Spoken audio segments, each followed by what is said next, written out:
khairan Jadi kalau orang tidak semangat belajar agama, tidak semangat membaca Al-Quran dan artinya, tidak semangat untuk memahami sunnah Nabi, tidak semangat datang ke majelis taklim, tidak semangat, tapi yang lain-lainnya semangat ya. Hobi semangat, olahraga semangat, main semangat, ke mall semangat. Sama ketika membuka YouTube juga, ketika yang lain-lain semangat. Tapi giliran ada ayat Quran dan terjemahnya, ada ayat kursi, di skip saja. Itu ciri-ciri orang yang kurang dikehendaki kebaikan. Tapi yang dikehendaki Allah kebaikan, sangat semangat belajar, semangat ke majelis taklim, selalu lapar dan haus ilmu, dahaga. Dan sangat serius untuk mengamalkannya. Jadi kebahagiaannya itu dapat ilmu, kebahagiaannya mengamalkan ilmu. Ini ciri orang yang dikehendaki Allah kebaikan. Maka waspada bagi yang sangat sibuk dengan dunia, kerjaan, hobi, kesukaan, tapi tidak menambah agama, itu siap-siap tidak bagus, kehidupannya tidak bahagia dan bakal ruwet terus ya, karena itu sudah termasuk yang mengabaikan akhirat. Yang kedua, yang dikehendaki Allah kebaikan, ijhad fi dunya yuhibbukallah, zuhud terhadap dunia ini. Jadi orang-orang yang serius sekali kepada Allah itu lihat dunia ini tidak ada kekaguman, tidak ada terpesona.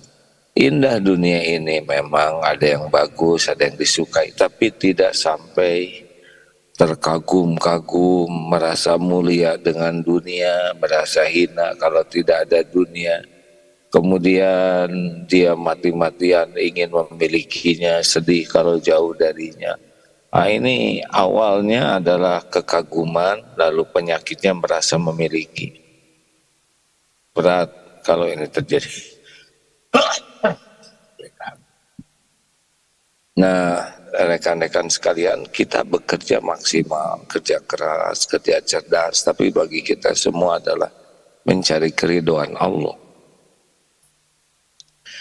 Mencari keridhaan Allah dan mencari pahala akhirat. Ini adalah sah bagian dari keikhlasan ya. Tapi bagi pecinta dunia, dia merasa terjamin dengan pekerjaannya, terjamin dengan penghasilannya. Ini tidak termasuk yang bekal bahagia. Orang yang bahagia itu merasa terjaminnya oleh Allah dan tidak merasa memiliki kepada dunia ini. Biasa sajalah, ada syukur, ditahan, sabar, diambil ridho. Nggak ada iri-irinya kepada orang lain. Kalaupun dia ingin, dia minta kepada Allah. Hati-hati bagi para pecinta dunia, cirinya apa ya? Ruwet terus saja, hari-harinya tuh riwet. Allah membuat urusannya tuh ribet. Yang kedua, fakrohu baina ainai. Allah membuat takut miskin, kurang aja para pecinta dunia. Yang ketiga, ya dunia tetap didatangkan sesuai yang Allah tetapkan.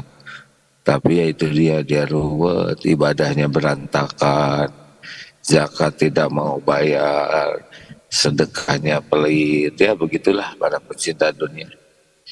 Nggak ada tenangnya, akan ruwet terus menerus, kemudian gelisah tiada henti, dan capek ya, lahir batin. Bagi ahli zuhud tenang ya. Yang ketiga adalah Allah membuka hatinya bisa melihat kekurangan dirinya. Nah, jadi sibuk sekali untuk meneliti hatinya, sikapnya ke dalam, tobat. Nah, efeknya apa? Dia tidak ribet dengan kekurangan kesalahan orang lain, kecuali yang jadi tanggung jawabnya. untuk amanah diperbaiki. Dia tidak sibuk nyari-nyari kesalahan orang dan tidak bahagia dengan membahas kesalahan orang. Yang kedua, dia tidak akan sombong karena dia tahu keburukan dirinya, sehingga tidak ada sombong, ujub, takabur.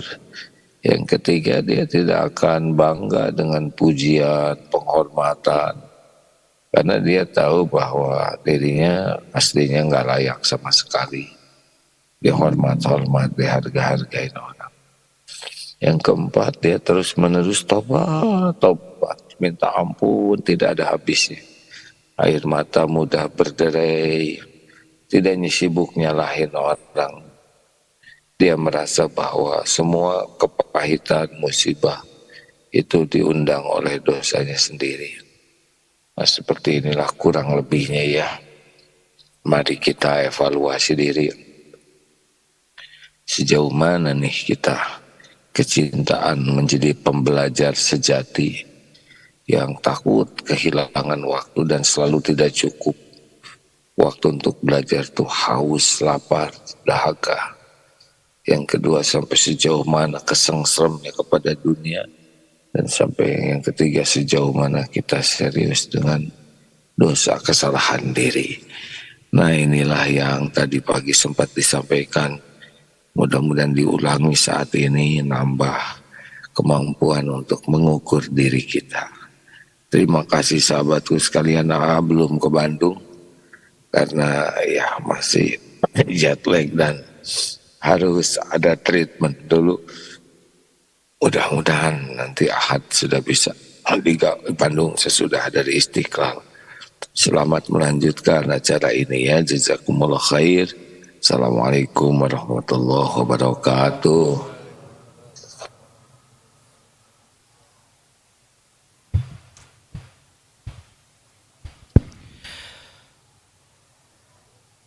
Bismillahirrahmanirrahim. Assalamualaikum warahmatullahi wabarakatuh.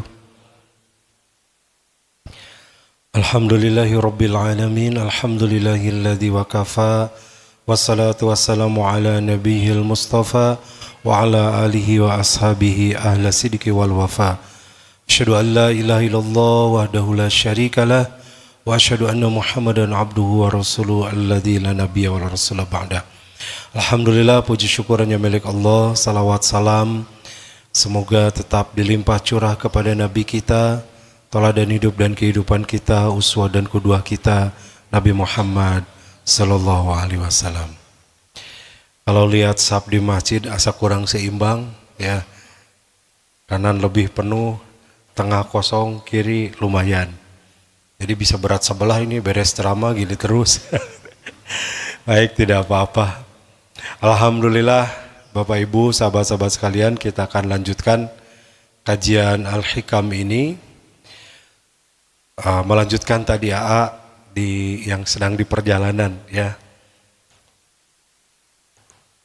Saya ingin membahas satu ayat di surat Ar-Rum ayat 54. Sebelumnya, kalau kita membaca surat At-Tin ayat awal, ini ada beberapa tafsiran yang menarik ya. Surat Tin semua hafal? Ya, Wat-Tini waz-Zaitun. Yang hafal boleh pulang.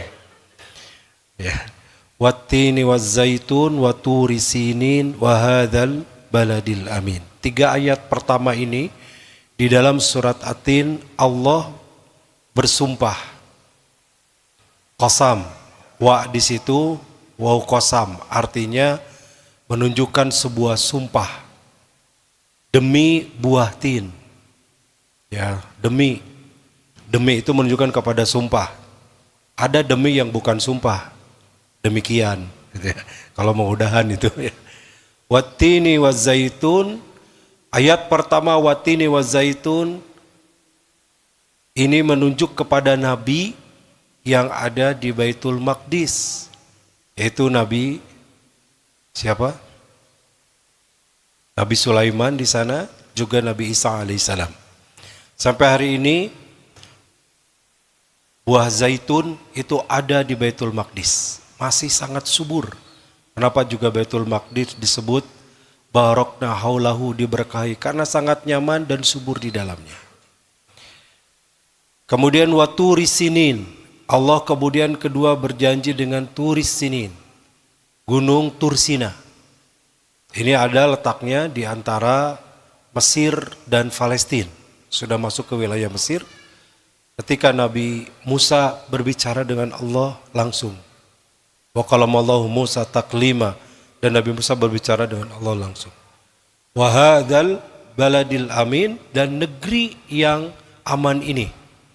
Ini kepada Rasulullah sallallahu alaihi wasallam yang diturunkan di Mekah. Jadi diawali dengan 3 sumpah Allah ini terkait dengan 3 tempat dan 3 nabi ulul azmi. Nabi Isa, Nabi Musa, dan Rasulullah sallallahu alaihi wasallam. Lalu ayat berikutnya, laqad khalaqnal insana fi ahsani taqwim. Sungguh telah kami ciptakan manusia dalam bentuk yang paling sempurna. Biasanya pembahasan sampai sini. Menunjukkan manusia yang paling lengkap, paling sempurna, paling mulia di kalangan makhluk Allah yang lainnya. Kemudian ayat selanjutnya, laqad khalaqnal insana fi ahsani taqwim summa radadnahu asfala safilin. Lalu kami tempatkan ke tempat yang paling rendah.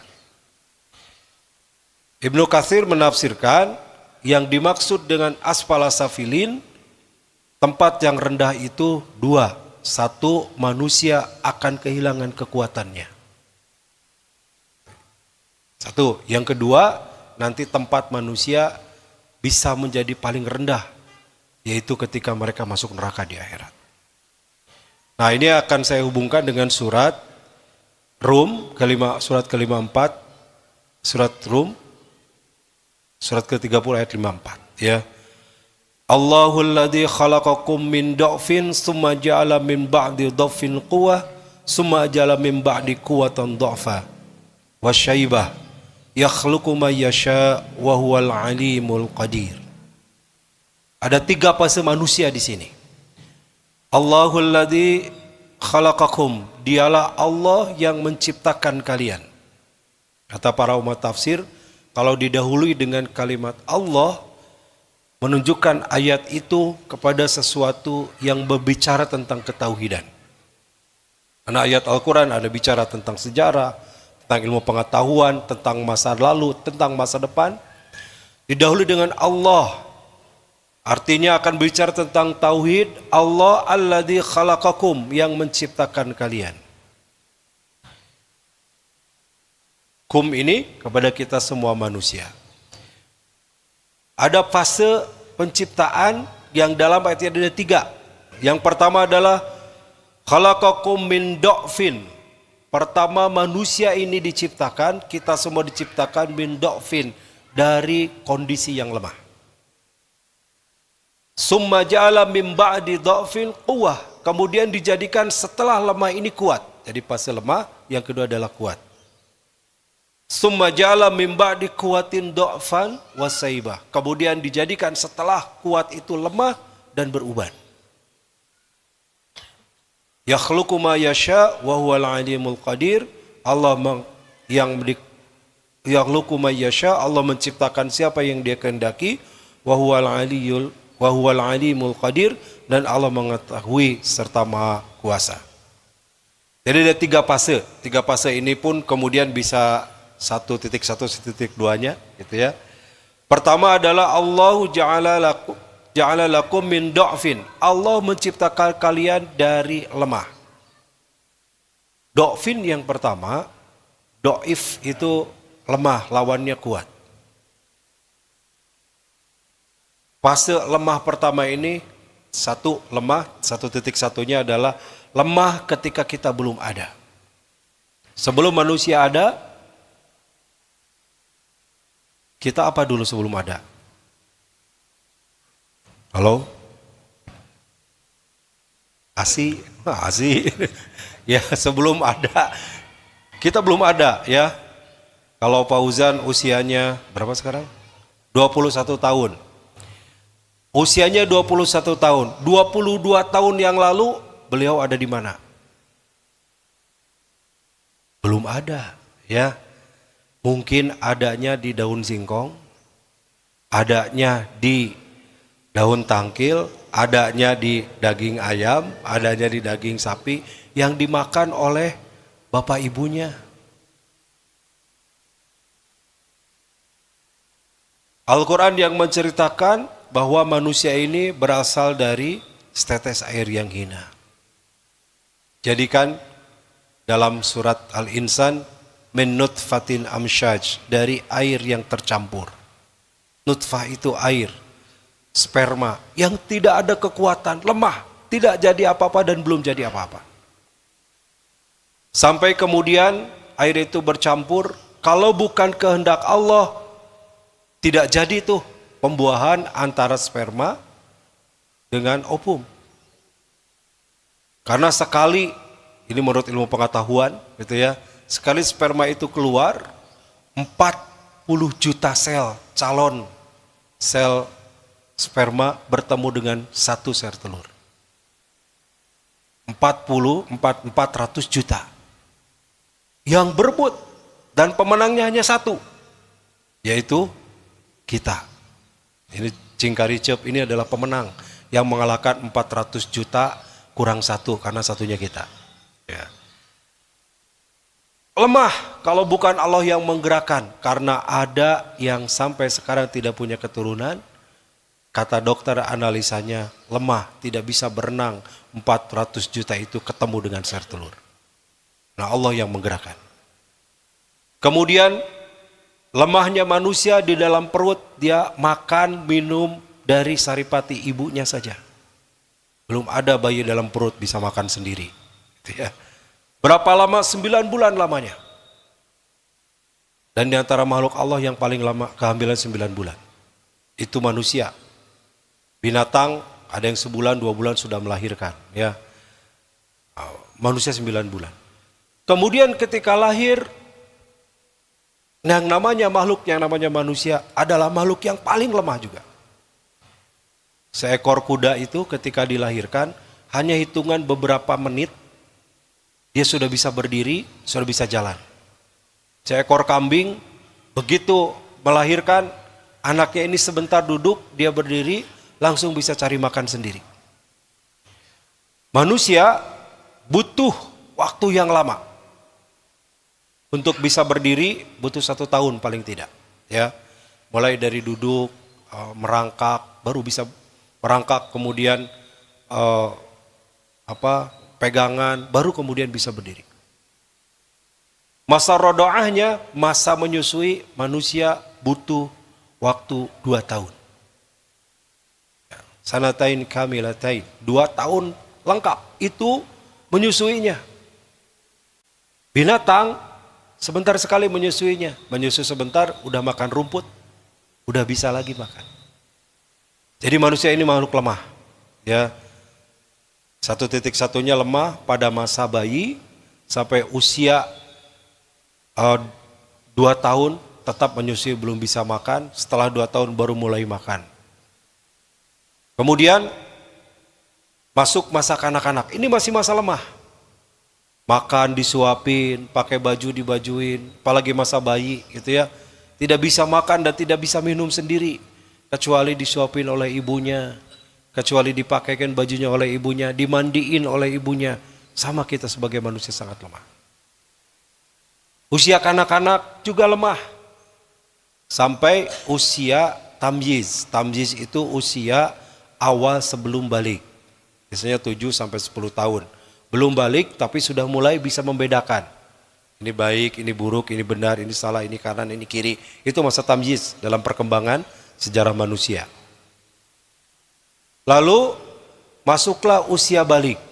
Nah, ini usia balik sudah masuk fase kedua, 2.1, yaitu fase quwwah. Mim ba'di dha'fin quwwatan. Allah jadikan setelah lemah itu kuat. Kuat yang pertama usia 15 sampai 40 tahun.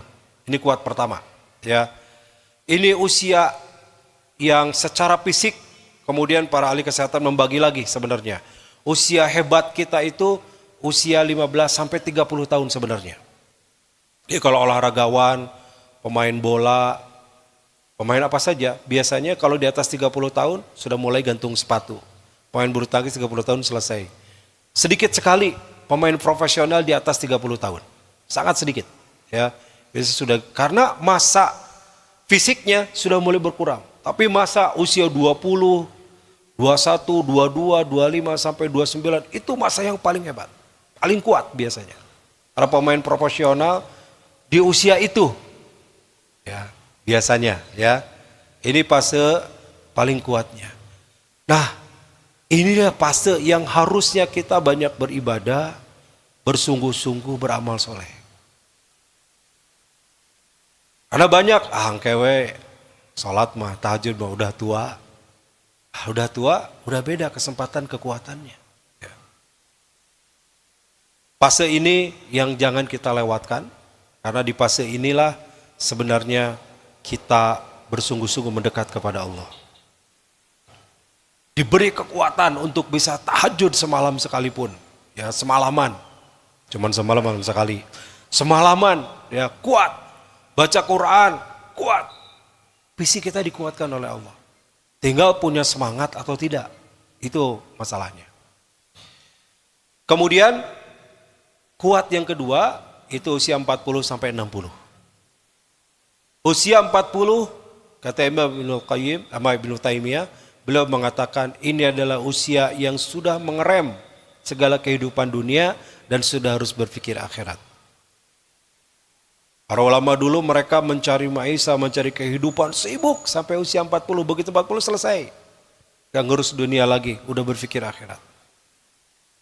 Sebagaimana dalam Al-Quran, hatta arba'ina sanah, sampai usia 40 tahun.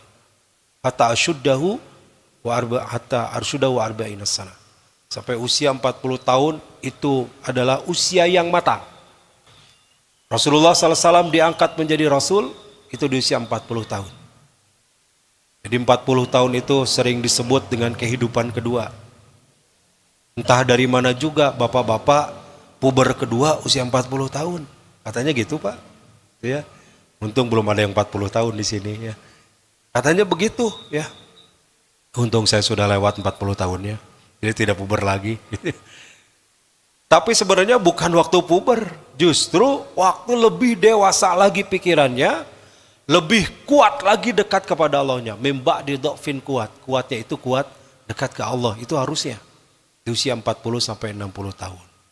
Kekuatan kita. Nah kemudian akan masa turun lagi. Asfala safilin. Turun lagi. Usia bermimba di kuatan dhafan. Mimba di kuatin dhafan wasyaibah. Setelah 60 tahun itu atau bahkan bisa kurang dari itu akan kembali lemah. Ini lemah yang kedua. Setelah lemah di awal, maka di akhir kita akan lemah kembali. Wasyaibah, dan sudah beruban. Gimana masih muda usia 20 tahun sudah beruban? Biasanya salah sampo itu mah ya. Itu tidak cocok samponya ya. Ada yang masih muda sudah beruban ya. Itu salah sampo itu mah. Ada yang pakai sampo metal, kenapa? Supaya cepat tumbuh katanya. Karena sampo metal mahal, pakai sampo biasa simpen di sini. Cuman pakai samponya begini. Jadi sampo metal itu juga ya. Ada aja ya, pakai sampo metal. Nah usia 60 tahun ini wasyaibah. Kenapa disebutkan oleh Allah kata uban ya? Ternyata uban ini pertanda di mana seseorang itu sudah dekat kepada kematian. Jadi berbahagialah kalau masih muda sudah banyak uban. Berarti bukan mati muda ya. Menunjukkan uban itu berwibawa katanya ya. Jadi kalau naik bis, naik angkot, naik bis lihat jemur, oh ini sudah kasihan disuruh duduk gitu ya. Uban itu berwibawa kayak begitu ya. Disebutkan uban. Ya satu ketika ini ada satu kisah menarik ya. Nabi Daud itu pernah menampar malaikat. Jadi Nabi itu saking gagahnya ya diceritakan dalam sejarah. Didatangi malaikat Ijroil oleh Nabi Daud ditampar. Kata Kata Nabi Daud, kalau mau datang ke sini mau nyabut nyawa saya, bilang-bilang. Kata Nabi Daud, saya bukan menyabut nyawamu, itu tetanggamu. Aduh, maaf saya salah, minta maaf gitu ya.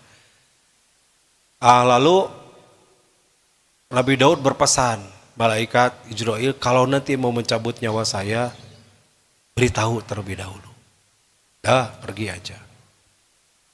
Lalu kemudian datang lagi beberapa tahun kemudian dan mau mencabut nyawa Nabi Daud. Kata Nabi Daud, kan bukan sudah saya bilang, kasih tahu dulu kalau mau datang.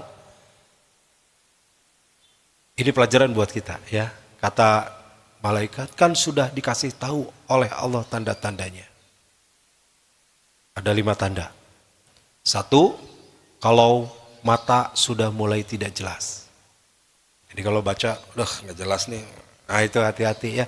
Udah mau mati.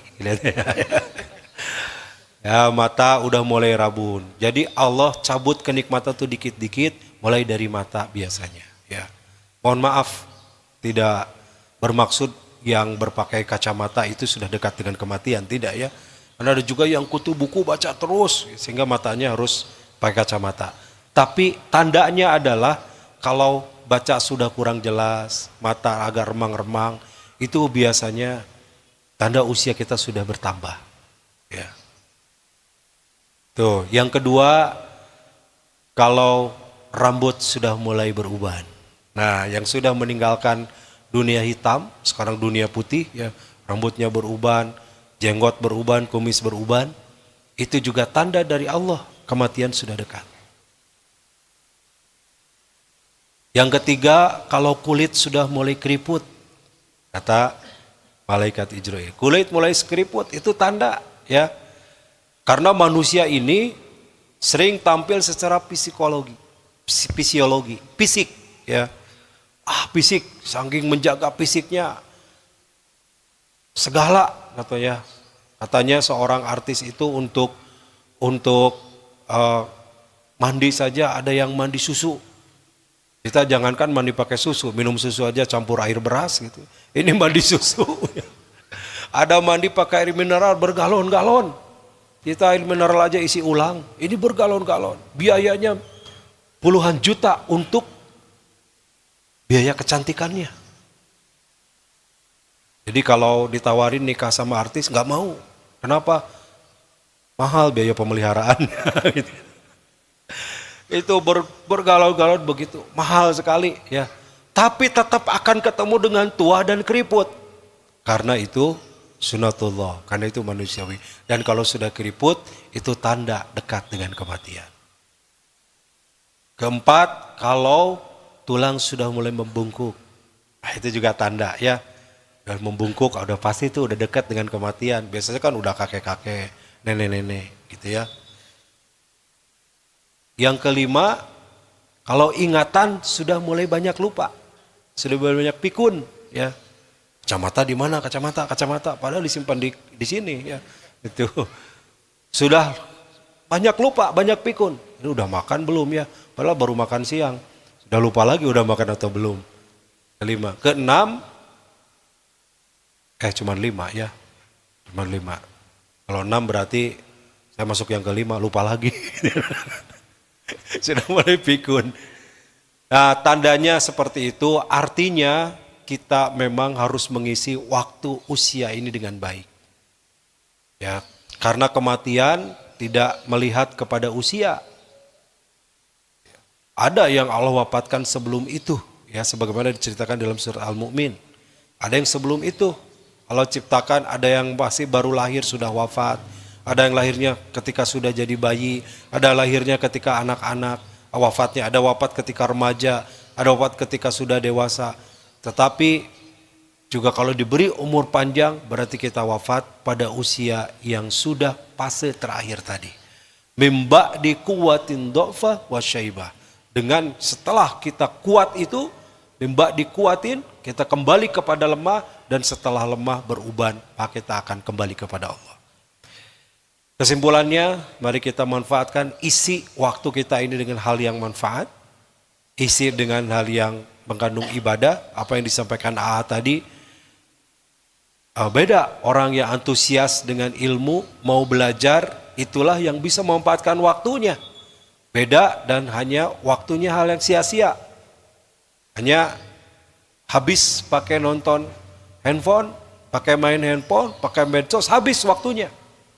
Nah, tapi yang baik adalah yang digunakan untuk manfaat, gunakan untuk amal soleh dan kebaikan. Mudah-mudahan itu yang kita lakukan.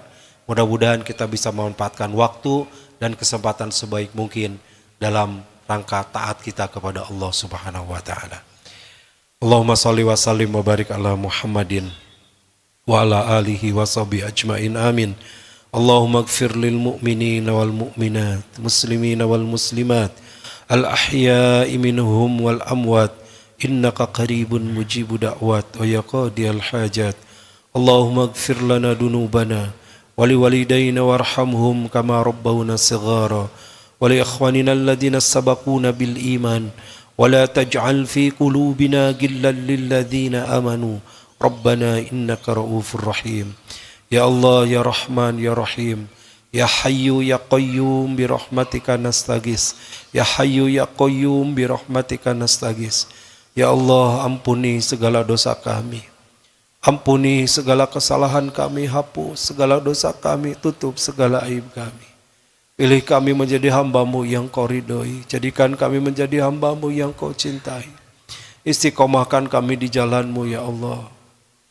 Istiqomahkan untuk beramal soleh di jalan-Mu. Istiqomahkan untuk berjuang, berbuat kebaikan di jalan-Mu. Hindarkan dari segala niat tujuan kecuali hanya karena-Mu. Kecuali hanya Engkau yang kami tuju ya Allah. Mudahkan segala urusan kami, urusan yang maslahat bagi dunia wal akhirat kami ya Allah. Hindarkan dari segala kesia-siaan, keburukan, dosa dan kemaksiatan.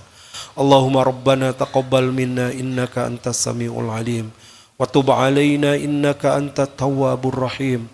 Rabbana atina fid dunya hasanah wa fil akhirati hasanah wa qina adzaban nar wa adkhilnal jannata ma'al abrar ya azizu ya ghaffaru ya rabbal alamin. Subhana rabbika rabbil izzati amma yasifun.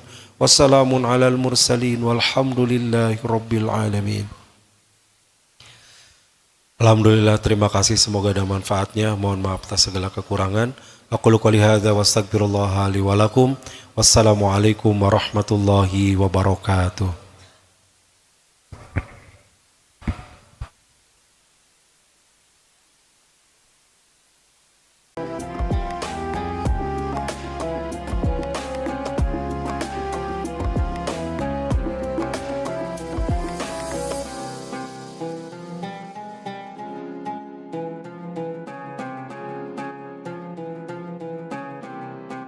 Jangan lupa, saya bilang sekalian, terus berlangganan di Darut Tauhid Official.